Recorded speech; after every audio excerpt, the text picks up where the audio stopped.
rurangiranwa mu muziki wa Afurika y'Iburasirazuba by'umwihariko ndetse n'umuziki wa Afurika muri rusange. Yitwa Ali Kiba, ngira ngo abenshi mwaramukunze ndetse indirimbo ze murazumva mu myaka yashize, harimo za Cinderella ndetse n'izindi nyinshi mwakunze.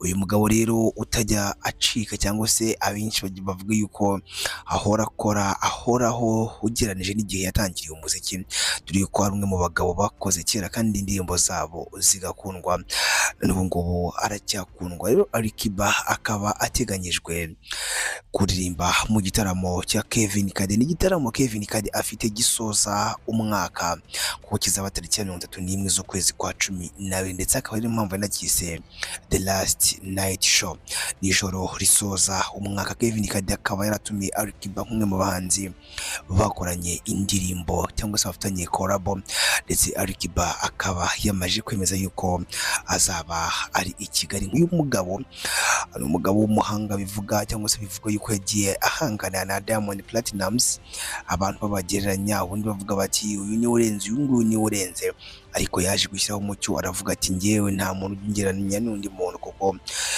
Diamond Platnumz afite ibyo yakoze nanjye mfite ibyo nakoze. Rero Kevin Kade mu cyubahiro amugomba yaramutumiye, ndetse undi nawe avuga yuko agomba kuza gushyigikira Kevin Kade. Rero ni igitaramo afite, ariko na nyuma yaho ku tariki ya 1 z'ukwezi kwa mbere hakaba hari igitaramo cyitwa The New Year Glove cya Adeben ndetse na Bruce Melody. Rero Kevin Kade akaba yanaboneyeho gutumira umuhanzi Bruce Melody kuzaza kumushyigikira, ndetse Melody amwemerera atamugoye yuko azaza kumushyigikira, ati nzaza rwose brother, ati nkuri inyuma. Kade nawe ati nanjye nawe bukeye bwaho tuzaba turi kumwe.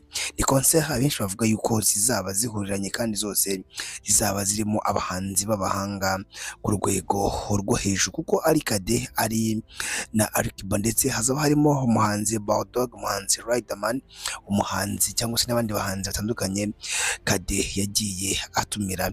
Ni concert y'agatangaza kandi ni concert abakunzi ba Kade bose bategerezanyije amatsiko, dore yuko avuga yuko hazaba harimo udushya dutandukanye, kuko niyo concert ya mbere yitwa iye azaba akoze mu myaka 5 avuga yuko amaze mu muziki. Concert izaba cyangwa se izabera aho bita KCC, ni ahantu bakunda kurasira umwaka.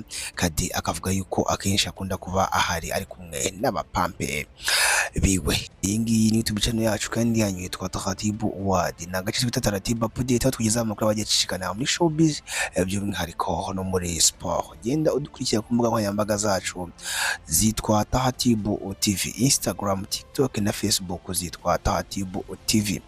Njyewe nitwa N Yusufu, duhurire muri comment.